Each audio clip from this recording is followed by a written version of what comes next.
Hi everyone and welcome. Today is a very exciting day here at Verified First because we are joined by Regina Johnson, the Chief Human Resources Officer at Marketcast, to discuss elevating your talent life cycle. This past year, we've spent our time having important conversations with some of America's most notable leaders in the HR and TA space. Through our HR at the Table Thought Leadership webinars, we've discussed the role HR and TA have in DE&I, brand, technology, talent, culture, leadership, and so much more. Our goal is to bring relevant and timely topics to our HR and TA community that supports you in your roles. All of these topics can be accessed through our HR at the Table resources page on our website at verifiedfirst.com.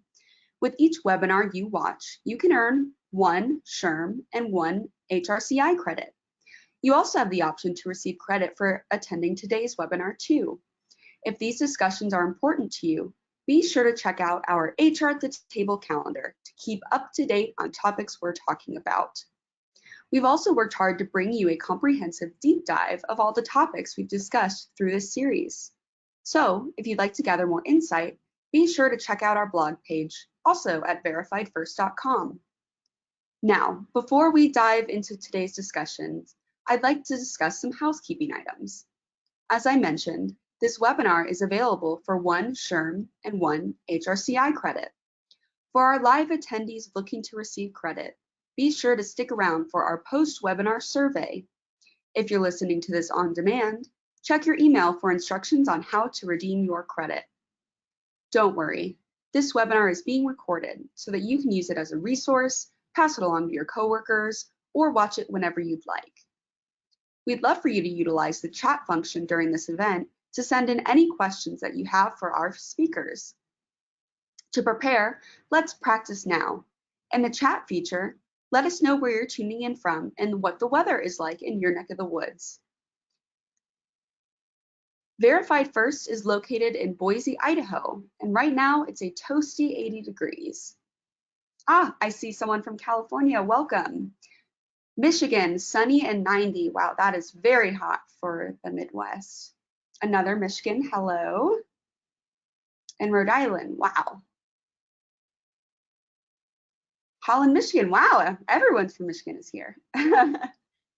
All right, well, with that in mind, I'd like to start by thanking Lever and Hire EZ for sponsoring this episode of HR at the Table, and by officially welcoming everyone to today's discussion. Please send a friendly hello and a warm welcome in the chat to our HR at the Table hosts, Liv Carter and Regina Johnson, Marketcast's Chief Human Resources Officer. Hello and welcome. Thank you, Voice in the Wind, or we call her Amanda here at Verified First. I am Liv Carter and I am your host for today's HR at the Table interview. I am really excited to have the opportunity to sit down and chat with Regina for a discussion on elevating your talent lifecycle.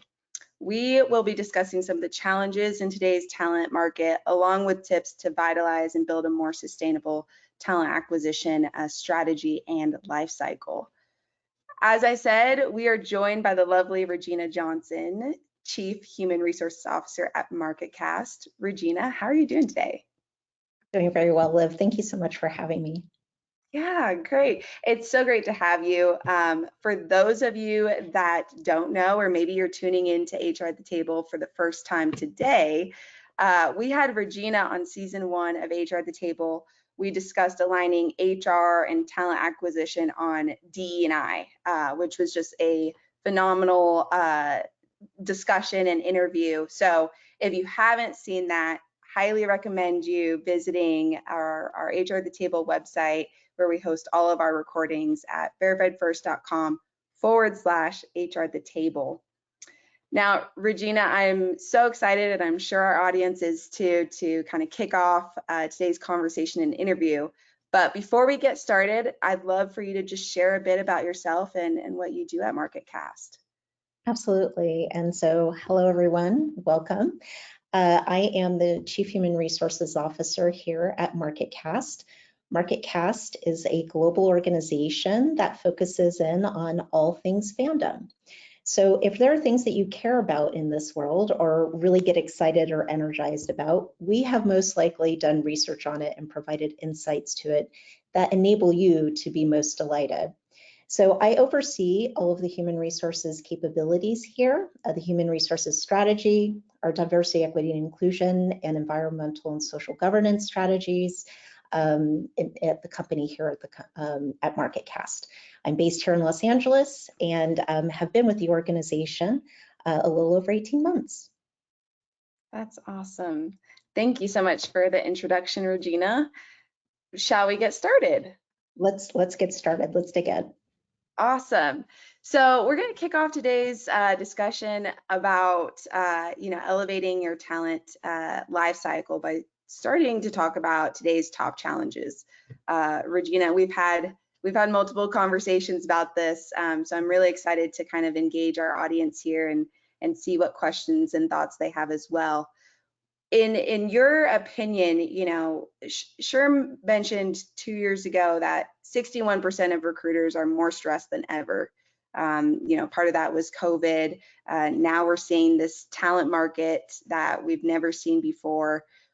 What would you say are some of today's top challenges for recruiters and those in the talent acquisition space? Well, first and foremost, let me say thank you to anyone who's in talent acquisition. When I think about what you have all had to do and the Herculean efforts to be able to attract talent into a company, articulate the brand of the company, give a sense of the culture to candidates, help nurture them throughout the process. I just want to say thank you because we know it's not easy. So first and foremost, what have recruiters and the talent acquisition teams really been facing over the last several years? It's really interesting. I call it the precipice of, several years before COVID even started, we already knew there was a war on talent. We knew that there were areas in which there was hyper-competitive environments for certain types of skill sets. We knew that new skill sets were being developed and new jobs would be coming on the market, which again would create a very competitive landscape as we think about what it means for talent. And what's really happened with COVID is that's accelerated the war on talent. And it's accelerated in a series of ways. One, again, we continue to see the evolution of the future of work continue to change and continue to shift and evolve, where essentially new skills, new jobs, new roles were essentially coming on the scene. COVID, though, was a real disruptor in the sense of also enabling people in terms of the great resignation or the great upgrade, depending on what you would like to be able to call it. It was a real catalyst for individuals to think about what it is that they wanted within their careers, what it is that they essentially wanted, of course, in their lives. COVID really kind of put a lot of those types of thoughts on the table for people and individuals to be thinking about. And so with that, we did see pretty significant shifts happening in the talent landscape. We saw people make different career choices, meaning they opted out of the careers that they were in and really sought to look to get into a new space or drive a new career. Some people opted out, period, accelerated, retired early. We saw that happen a lot with baby boomer talent. And we've also seen some folks in other generations that have essentially decided that they wanted to be able to take a bigger amount of time, more of a sabbatical in a way, and leverage some of that against their savings to be able to really be thoughtful and be mindful around where it is that they essentially wanted to be able to work. We also saw, of course, individuals that wanted to be able to find an accelerated career path. And if that wasn't in alignment with the current organization that they were in, then they were open to having those conversations on the outside. And then, of course, we saw those that were burnt out or experienced significant health issues as a result of what COVID brought to bear. And so those things really were kind of unprecedented, all happening kind of at the same time. And so what did it mean for recruiters? It meant recruiters were dealing with a much more narrow pool of talent to draw from for their existing positions. It meant that talent acquisition teams were having to get really, really thoughtful and really, really mindful around adjacent skill sets and whether or not certain skill sets that may have been developed or cultivated in a different way, let's say through a different job, could be applicable to open positions that were in their own company and with their own organization, and partnering with the business to show how some of those skill sets could have been applied in other ways. And that was also an education, right, for the business around thinking about how different skill sets can be applied in different ways, and then how can they be drawn or leveraged, in terms of bringing somebody on board for a particular or current role. We also saw recruiters really having to work with candidates around helping them understand the company more fully. Candidates over the years have continued to become very, very savvy, very, very educated. The positive news is I think companies want to know that people have done their homework about the company and the organization. But it's not just about that. Individuals now know about the company, know about the organization, but they also are very, very astute and wanting to understand the mission, the vision, the purpose. How do they think about certain types of topics that may be more personal to them in nature? And so there's a deeper connection that candidates are seeking from companies, aside from just career paths, aside from just compensation. They want to feel that deeper connection to the company and organization if they're going to make a move or make a shift or make a decision as it relates to companies. And so recruiters have had to be the ambassadors and the leaders to be able to tout that, as well as coaches, not just coaches for the candidate. They've become coaches and ambassadors for the candidate, but coaches to the business. Because the difference in the shift in what you're seeing in terms of the recruitment process even changing. Recruiters have really been at the forefront with HR and how to educate the business around managing that candidate experience, being flexible and agile to timelines. And because candidates now are saying, hey, you need to work with my timeline. I don't necessarily need to work with your timeline. And so there are significant differences in the talent landscape today that recruiters have essentially been, grappling with, dealing with, educating, advocating, teaching, learning, and putting into practice so that the company can be successful in still finding the right and the best talent for the company. Yeah, wow. A lot of super valuable insight right there. So one thing stuck out to me there. You mentioned the recruiters kind of being those coaches inside our organizations today. And last season one, we talked about DE&I and HR and talent acquisition aligning on that. What are your thoughts on talent acquisition, like the recruiters aligning with HR for today's talent, like in acquiring talent? Are you seeing some sort of alignment, or do you have any thoughts around that? Well, I'd say the partnership is even stronger, as a result of the talent landscape. And again, it's because they are, in my opinion, they are the first foray into the full, not just the candidate experience, but then also what we think about as it relates to the broader employee experience, right? So companies who really take pride and ownership and are mindful of how is it that they want to deliver a particular experience for the employee from the start of when they're interested into the company all the way through the various types of experiences that they would expect to have in the company. Those are all shaped by feedback, right, relative to the employee. So if you think about what recruiters are seeing and hearing out in the marketplace, what they're seeing and hearing from candidates, let's say relative to the company's brand, relative to the company's mission or purpose or benefits or any type of offering that ties into the organization, that is valuable insight into future employees.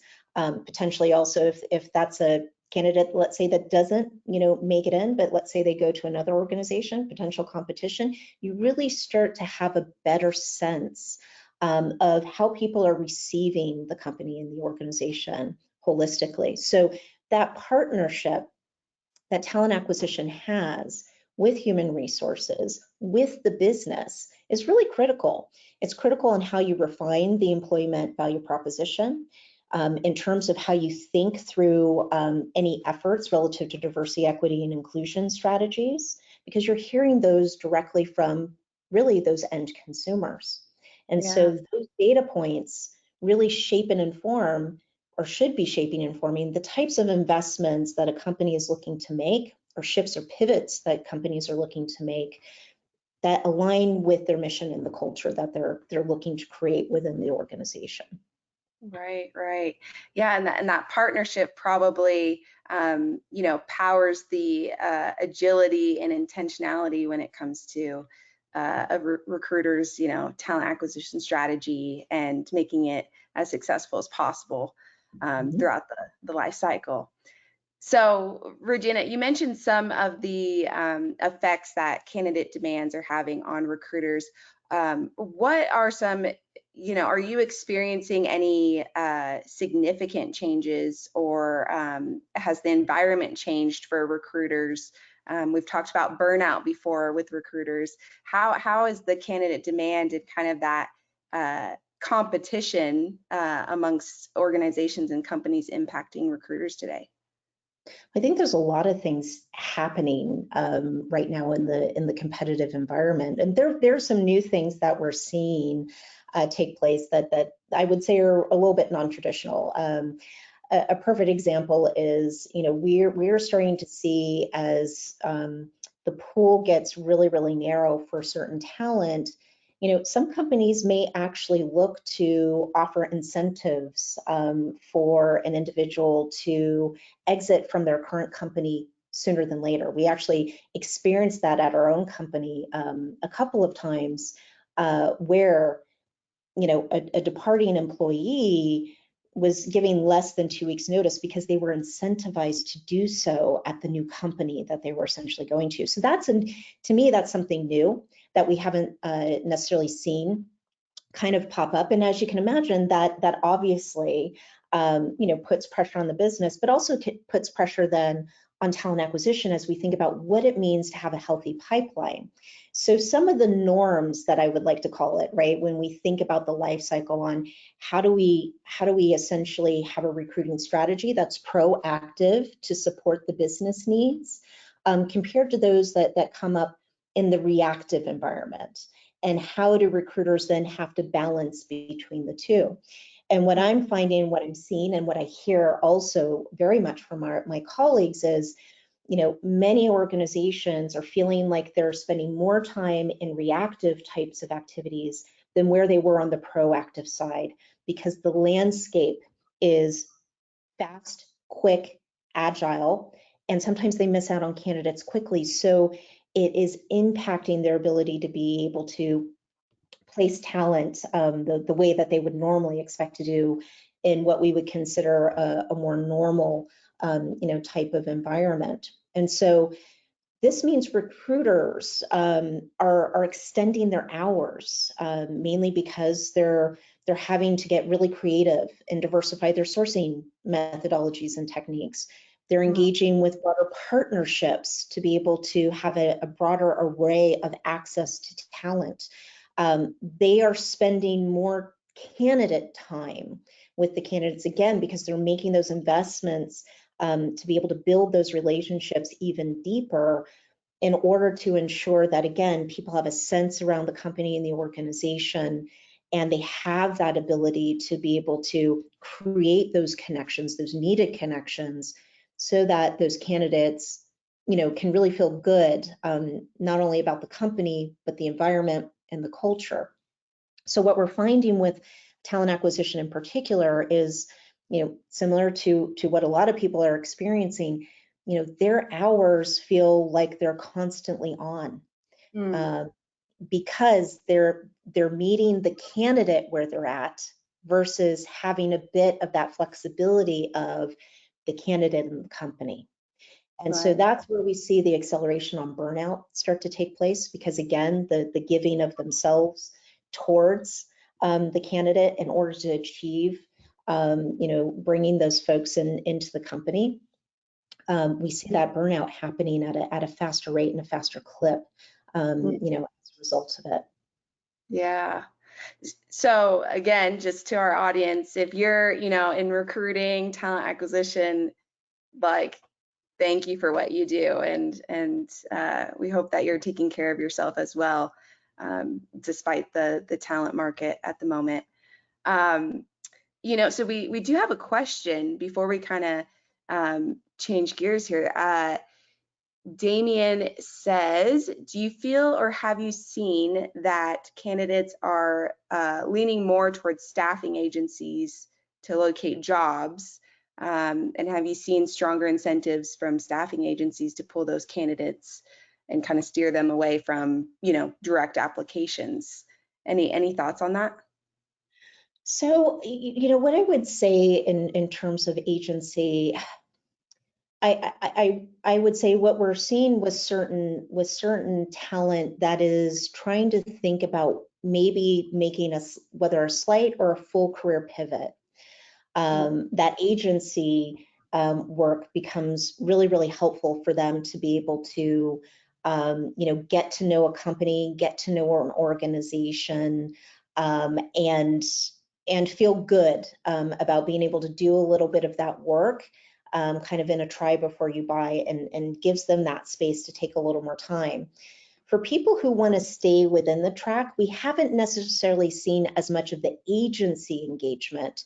What we have seen for those that are, looking to stay within a particular career and they've been in that career for a period of time, that they've actually gone out on their own, right, become a gig worker and started their own little kind of consulting business where they can freelance, as an example, and do projects on the side to test the waters and make decisions on whether or not they want to be able to fully go back into a company or into an organization, or if they want to stay more as a gig worker. So what we're seeing is that, at least that's my observation, and what I've seen and what I've experienced, is people who are looking to make a pivot tend to go to agencies. People who are like already steeped in that career, really, really well, then they kind of create their own kind of organization or company to be able to kind of consult, or align with somebody else who has a consulting firm that they can glom onto to be able to work with those projects. And we're finding a lot of clusters of talent, where, let's say, they're on LinkedIn feeds or even on Facebook groups, where they're creating these sub communities in which they're engaging in some of that smaller work. So there's what I call these little micro talent pools that are using that way to be able to get to know an organization or a company before making a decision on whether or not they want to move to it, let's say, on a more full-time basis. Right. Yeah. Great insight there. Great question, Damien. Thanks for submitting that. Feel free to, audience, to continue kind of submitting those questions throughout. Regina, I do want to move on to kind of the impact of, the candidate experience and what candidates are wanting. But before we do that, we've been talking about the challenges related to talent acquisition in the talent market. But are you seeing any ways the recruiter can kind of recruit those in recruitment and talent acquisition can use today's market to their advantage? Are there any kind of points where you're like, that's a great place to start, that's unique to this market that we're experiencing, that is actually beneficial? So what I've usually, I guess, seen and noticed for those that are navigating the waters of this environment, with better ease, let's say, than others, because I don't know if somebody's has the full successful holy grail, best practice.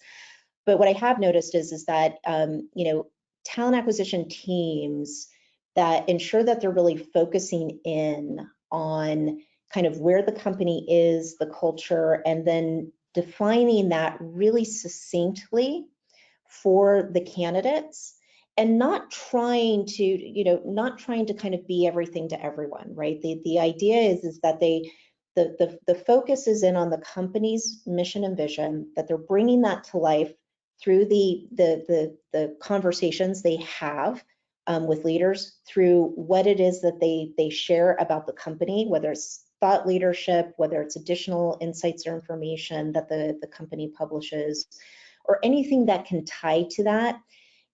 It creates, again, a bit of what I like to call a bit of a better story around the company and the organization that people can connect to. And what I found is that for the talent acquisition function that focuses in on who can have the skill sets, of course, that align to the role, but also tapping into what we think is in alignment with the company values and culture, that focus has yielded a better sense of output versus trying to canvas out everywhere and then hoping to find some of those unicorns within each of those different spaces and ethoses. So as an example, we're seeing TA functions not just go in the same waters that they play in, but they're going into certain adjacent areas that are maybe not direct competitors, but actually have some of those skill sets. And so they've been able to find some really good, talent from that standpoint. We've also seen, again, a focus in on re-engaging talent. Let's say that opted out of the workforce for a variety of reasons, right? It could have been to take care of a family member. It could have been, to take a sabbatical or take care of one's health. Those that are re-entering, being able to have those connection points with those that are looking to re-enter have also continued to prove a very good, fit, because the person, is rested, is ready, and is excited, right, to be able to kind of re-engage essentially within their career. So we found that that's also been a really strong pull.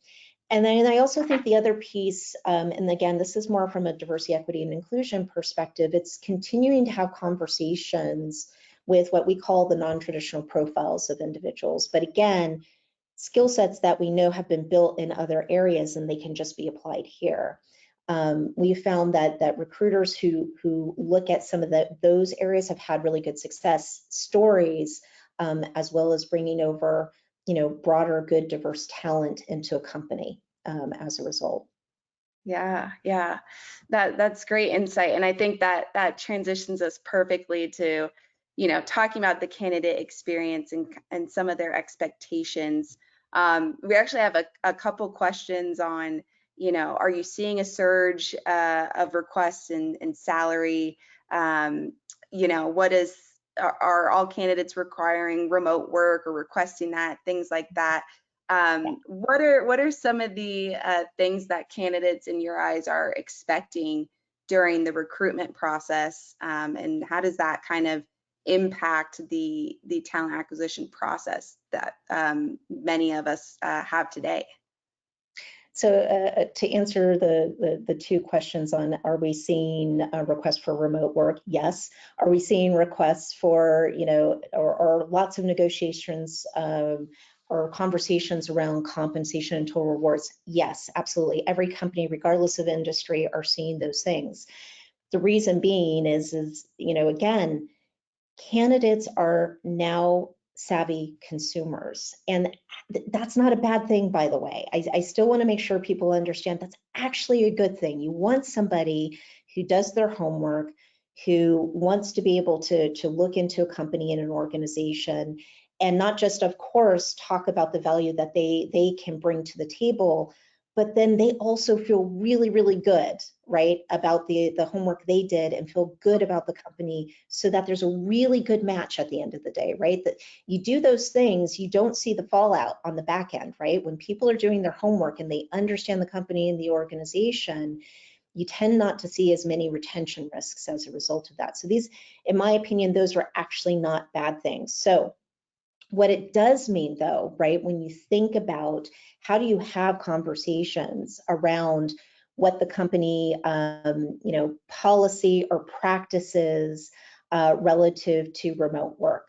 What we're seeing, of course, is a lot of companies and organizations are moving to a hybrid model, and that seems to be kind of where I think the majority sit. You're going to have some that will continue to be 100% full remote, and you will still see some that will still want to have, will still have a traditional in-office environment. The reality is there are going to be some companies where reasonably the work being performed cannot be done remotely. There are going to be certain types of jobs where that's just not possible. So we're going to see see where those things happen at the edge. And I think we're going to see for those, that have that ability to do it, you're going to see them go in a hybrid space. And hybrid will have a million different flavors that tie into the company, organization, and culture. And then that gives people the ability to make the decision on what feels best and what feels right for them. But I think the key piece is the ability to articulate what that philosophy is to the candidate, so the candidate understands that on the front end. And if it's something that is a deal breaker for them, then they're not going to waste their time, essentially with the company. Now, as it relates to total rewards, a lot of conversations I've been having with my peer group, and what we've been hearing also from market research firms that do the data is that the reality is that it's a hyper competitive environment, and we know that people are trying to negotiate salaries, et cetera. And we do know that that is definitely part of the conversation. I always advise that a company really ensure that they're always looking at their total rewards philosophy, that they articulate what that is. What does it mean, for base salary opportunities? What does it mean if incentives are offered? What do the benefits look like? What are the other types of perks that kind of create a broader rewarding experience, so that a candidate can make a holistic decision, right? That's based top of mind for them. And I think those are the kinds of conversations that companies should essentially be having. The other thing I would say is that companies will have to define where their threshold is. I mean, a business operates, they model themselves off of if they're selling a product or they're selling a service, right? There's usually a modeling that's done on how, how much essential revenue, tied to the FTE that, essentially would, tie into the cost of doing business, right? That's just, traditional kind of business modeling that takes place. And businesses should look at that every year holistically to understand what the market dynamics are, any types of shifts that they are, and whether or not there's implications, obviously, for what it means for the end client and end candidate as it relates to that. But it should always look at it from a business strategy perspective, and then talk to the candidate about what it means from a total rewards philosophy. Because in many instances, most companies can usually meet the candidate's needs. It may not be in every exact way that maybe the candidate's thinking through it. Very few times have I seen where they can't get to a happy medium if you're looking at a total rewards philosophy holistically. Yeah. So I just want to backtrack slightly. I love the fact that you called out, a candidate doing their research and educating themselves on your organization, the industry or the space, and kind of expectations is not necessarily a bad thing. We have a question from Marvin regarding, we seem to live in a do more with less world. So how do you, as a leader, create more time for meaningful work, and then also use, leverage the resources that you do have? And so I'm just curious, because you mentioned the candidate being educated, using that. What does leveraging that look like when it comes to moving from the candidate to the employee experience and then ongoing retention? So in terms of the candidate experience, the way I like to see the candidate experience feedback come from candidates, it's really, to me, the early part of the employee life cycle. I think any of the things we hear from candidates relative to, let's say, the company, the values, the total rewards, the benefits, anything that's top of mind for them shapes and informs then how we think about how are our existing programs looking? Do we need to make tweaks and refinements? Is it meeting the needs, obviously, of our current constituents as well as our future constituents? So that feedback loop that starts early is just as critical and important as the feedback for internally, right, from our teams. And I think you got to look at that end to end, because it's your current talent as well as your future talent that are shaping the investments and the way that the company would look, to support the overall employee experience. So to me, the candidate experience is that first foray into it, and it dovetails in with the employee experience. When I think about the question that was asked of do more with less, I feel like that's actually, at least in the US, I'm going to say that feels like a very US specific, it's a cultural thing for us in the United States. Do more with less, figure it out, be innovative and creative, and do it with glue and duct tape. But I do think companies are understanding now that there's ways to be efficient, but making the right investments to maximize the level of efficiency. So I think the conversation is shifting from the do more with less and trying to just grind it out to more of how do we be efficient but make the right investments so that the people that are doing the work, they're doing the right kind of work, right? They're not spending their time, as an example, doing more manual types of activities. Let's invest in the technology so then they're spending more of their time, driving, let's say, insights compared to the manual efforts that may need to be put in place. If the company, let's say, is like a professional services company, as an example. So I do think that leaders and companies are thinking about efficiency in a different lens. And I think they're thinking about where tool enablement and getting the right tools in the hands to drive the efficiencies that you need so that you can actually scale. Because I think the legacy thinking of just do more with less and just figure it out and kind of, power through it will only get you so far. As a business, as a company. And I think making the smart decisions on how to be efficient with the right tools, companies are learning you can go a lot farther with that kind of strategy. Right. Yeah. It's that short-term versus long-term, idea. And I think we definitely saw the short-term grind it out in the midst of COVID. Lost resources, but make it work. And now we're seeing like the burnout, we're seeing the repercussions of that time frame. So yeah, I love that short-term versus long-term concept. And we are going to get to tools and technology. So I'm excited to kind of talk about that and see what your thoughts are. But before we do that, I think it's a perfect time to kind of segue to talk about building a candidate pipeline, kind of that beginning, the start of your talent acquisition strategy. So Regina, in your mind, what are some of the essential elements of a successful candidate pipeline? What does that include? So tools are really, really key now.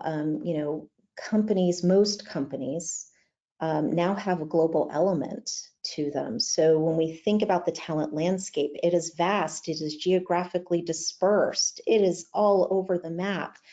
And so that adds a lot of complexity, right, for somebody who's looking to source for talent. While it gives some flexibility to say, hey, the talent could potentially be anywhere, you're also talking about looking for that one particular type of resource in this big, vast pond, right, of pool of talent. So tool enablement is really key in being able to drive an effective talent pipeline. And so what are some of the tools? And the traditional tools for sourcing, of course, are key. So, having a healthy applicant tracking system, having access, let's say, to a LinkedIn. We know LinkedIn's gotten more expensive, TA, I know that. And I feel your pain. So I know for smaller organizations that have they got rid of that that smaller mid-sized license. Yes, I know. And hopefully we continue to see good diversification, outside of LinkedIn, as it relates to talent databases. But of course, there's also your traditional companies that also have databases, the Indeeds and Monsters and others of the world that give the ability to source in those traditional realms. But there are other ways in which people can continue to also source and understand talent and also understand their competition. So there are now companies that provide data and insight into understanding what's happening, let's say, within a particular market, let's say what's happening within a particular city or a particular region, so that talent acquisition teams can better understand what are they up against, right? Instead of having to kind of cold calls, look at their competitors' websites to be able to see what it is that they're sourcing for. There are now tools that are starting to be able to do that for you, where you can generate a report and really start to understand what the landscape essentially looks like. So again, back to efficiency plays. These types of tools save time, right? They can save time for the talent acquisition teams and help them to be able to be more nimble, agile, and driving faster decisions.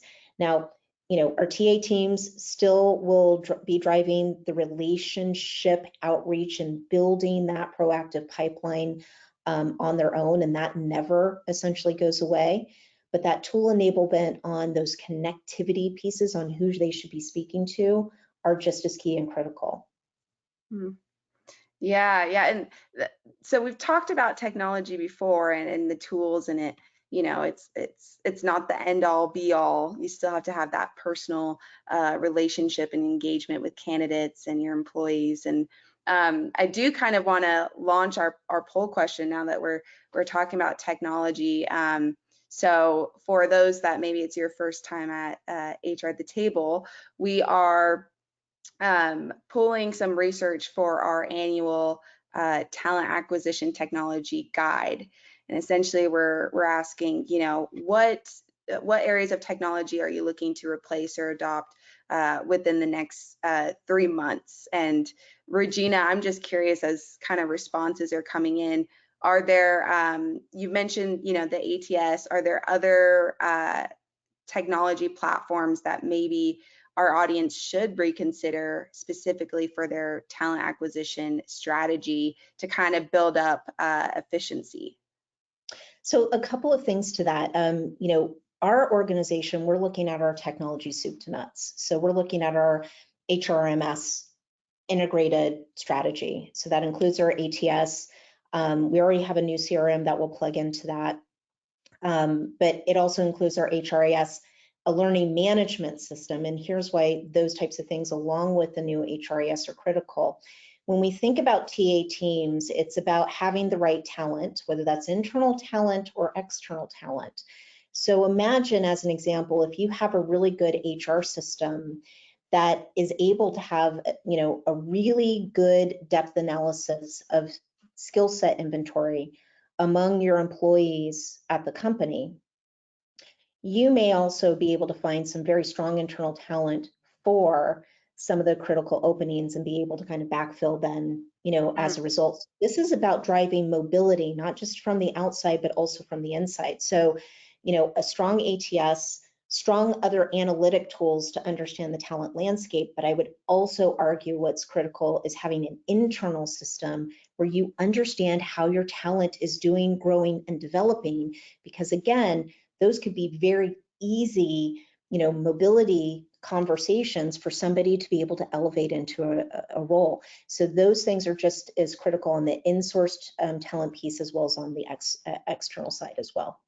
Yeah, absolutely. And the results, ATS was #1, and then CRM, and Phil actually submitted this comment. He said, we aren't going to replace or adopt a specific platform, but they are upgrading their current ATS to include some of those more candidate-centric features like texting candidates and scheduling for efficiency. So Phil, thanks for submitting that and sharing that insight.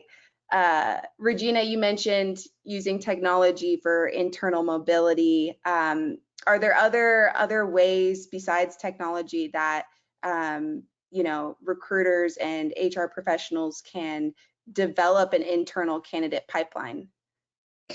So that is all about the connectivity with the business, right? HR and the business. And so absolutely. And what I would say is that is through effective communication as well as effective, general awareness around where leaders know where somebody is essentially, looking, right, for, let's say, additional opportunities, looking for growth projects or assignments, et cetera, and being able to partner with the HR teams on being a conduit for that. So, within our organization, actually, we really have a good relationship with our business managers and leaders, as well as, our employees who express interest, let's say, in internal opportunities.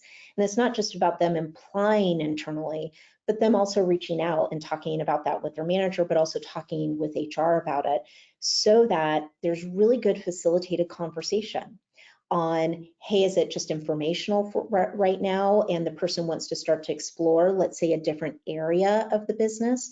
How can we help facilitate that so they start to really get a sense and get to know about another aspect of the company? And if that is an interest longer term, how do we help facilitate that, over a period of time, with access to projects, with ways in which they can, start to engage in the work until an opening becomes available, as an example. So TA absolutely plays a key role in being able to facilitate, hey, here's what we have open, and here's what we're, hey, leaders as well as HR business partners, what are you hearing about internal talent that may have interest? And then how do we become ambassadors, right, to help facilitate those conversations or facilitate those connections for them to be able to find those opportunities. Right, right. And it sounds like through all that, communication is key from team, yeah, and department leaders, yeah, absolutely. And are you seeing, with the internal mobility and kind of building that candidate pipeline, in your experience, are you seeing that translate into improving retention rates and employee engagement? So in terms of internal mobility, yes, I would say for those that have had the opportunity to start to, facilitate a move and be able to move up, those people continue to kind of have longevity with the company and the organization. And we found that if we are seeing attrition, it ties into, let's say people who've come in their first year, as an example, and then, realized, hey, not the best fit for us, let's say, within that first year, and want to be able to move on, as an example. So we are seeing how that translates into more of that individual longevity. It's still to be determined on whether or not this has an influence of those who then see that mobility, whether or not it influences them around retention. I think we're going to need to see probably another, few quarters of data to see if that starts to evolve as a trend or something that we see as well. I think it's too early to call on that. Okay, yeah, very interesting. We do have a question from Carrie, kind of related to retention here. Carrie says, do you use or recommend stay interviews to help retain talent? Any thoughts on stay interviews? So the way that yes, when I think about what it means for, retaining individuals, especially if we think about those that may be at risk, to me, it's always about, what are the things that are the challenges, right, that are presenting the risks, and how do we make sure that we're starting to remove some of those barriers or obstacles where we can. So, I think stay interviews absolutely, can be part of that toolkit. But there may be other pieces in addition to that we would probably, look at, depending on what the specifics are around the individual that we might see as high risk. So we try to look at it at an individual basis, because we know there may just be different factors or drivers by individual, that we need to be thinking about, right, relative to retention. Right, yeah. Yeah, great question, Carrie. Thank you for submitting that. So, Regina, just talking about the external and the internal candidate pipeline, right? So you have your external candidate pipeline and then internal, as we've mentioned. What are some things that you're seeing? Like, what are the items that are kind of contributing to candidates falling out of the pipeline, whether internal, external? Are they different? Just what are some of your thoughts there on those weak areas in a pipeline? So I would say it's different from internal compared to external. If we have very little candidate fallout on the internal mobility side. We've been actually very fortunate that if there's an expressed interest, we've been able to find the right kind of match, and it's worked very well. Now, mind you, we're in an area of growth.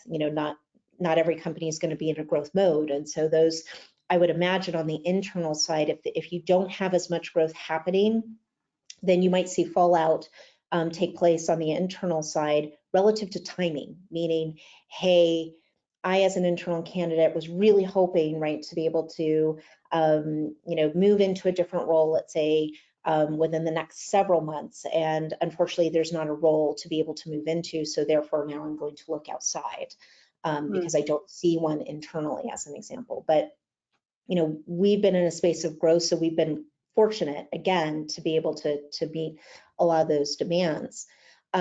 Externally, what we found with candidate fallout is also time-based, and it's butting up against what the candidate's interview life cycle is. So if the candidate is already in process with other interviews, and let's say we come into that process midstream, we have a responsibility essentially to try to play catch up.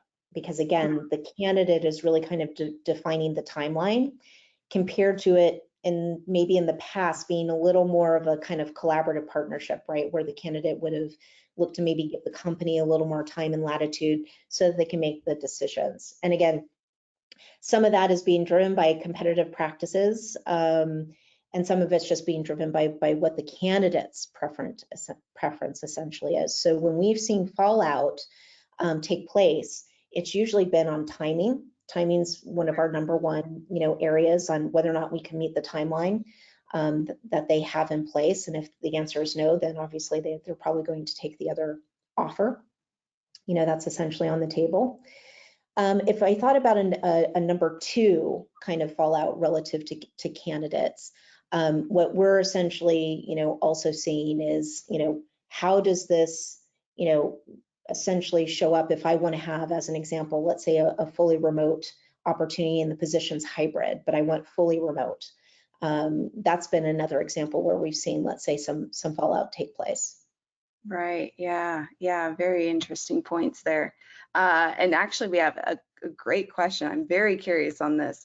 Joanne has the question: does the possibility of a recession interview with the candidate pipeline? Have you seen any, trends there or feedback there? So great question. We've been monitoring the recession since last year because we know we've been hearing about this for quite some time around the risk. And what I would tell you is that it has not slowed the competitive environment down yet. I mean, I think we saw again a good jobs growth number that came out not too long ago, where jobs continue to be added, in this economy amid what we're seeing in terms of certain companies also doing layoffs. So while some companies are, hedging and preparing for recession activities, and they're taking certain steps and certain measures, that's still being offset by what we're seeing in terms of continued new job growth. So we are not, at least I'm not seeing a slowing down yet. My opinion is that's probably going to be a lagging indicator, meaning that that slowing down will probably take place once we really start to see more full effects of a recession. That's when we'll really start to see a slowing down relative to talent movement and mobility. But we have not seen a slowdown yet. Right. Yeah. Really good. Really great question. Now, Regina, we're kind of approaching our time. So, and you know, we got through quite a few questions. I know we had a bunch more, but our audience asked some great questions. I'm just curious, you know, any last kind of advice or insight, or maybe a few key takeaways that you know, our audience should kind of walk away with from today's interview? I think the biggest piece relative to all this is when you think about how to navigate, you know, such a volatile time, right? In terms of the environment with talent, it's really important the partnerships that you have internally with the business, with HR, around how to drive that talent strategy forward. The communication is really key, the collaboration is really key, and don't be afraid to talk about the things that may be needed in order to get to some of those right outcomes. I think, you know, if you're able to have those co-innovative conversations on ways to tackle around the talent shortage, that's what's going to drive right towards better outcomes. Being able to try out, you know, certain things and being able to play it out, I think this is the time to be able to do it, because again, this is a totally unique environment that we all find ourselves in. And I think being able to get creative in some of those areas is actually going to be a competitive advantage, you know, for you and your organization. And then again, I will close with saying, you know, thank you for all that you have been doing over these last several years and what you will continue to do, because again, it is the most unique, unprecedented time as it relates to talent. And again, the activities, the way in which you have to work, you know, is exponentially complex. So thank you for navigating those waters, you know, on behalf of the company. Yeah, really, really good advice, both parts, communication and alignment across the organization. And another thank you to our audience, because it's much appreciated. I know I'm hiring on my team, and I very much appreciate our TA and HR team here as well. So we're gonna go ahead and you know, kind of pass it on to our lady in the wind. We do have Regina's information, her LinkedIn. She has been so kind to let us share that with everyone here today. Reminder that we do have a survey that's going to pop up here shortly, so you can get your Sherman HRCI credit. And Regina, thank you so much for joining us for another episode of HR at the Table. It's always a pleasure to host you. Well, thank you so much, Liv and team, and thank you again to Lever for sponsoring the session. Okay, lady in the wind, go ahead and take it from here. Well, that about wraps it up for today's discussion. I want to thank everyone for your attendance today, our guest, Regina Johnson, MarketCast Chief Human Resource Officer, our host, Liv, and especially our sponsors, Lever and Hire EZ, for making this episode of HR at the Table possible. We'd love to hear what you thought about our webinar today, so make sure to leave us some feedback on our post-webinar survey. For our live attendees today, stick around just a little longer for our post-webinar survey to redeem one SHRM and/or HRCI credit. For any on-demand listeners, check your email for instructions on how to redeem your credit. We'll be sending out the webinar on demand in case you want to use this for reference or send it to a colleague. Also, stay tuned for more HR at the Table webinars and for blogs deep diving into today's topic. Next month, we'll be hosting the CHRO at the Science and Medicine Group and the founder of Plotline in Removing the Glue, getting employees unstuck in their career development. We hope you can make it, and we will see you next time. Awesome. Thanks, Regina. Thanks so much.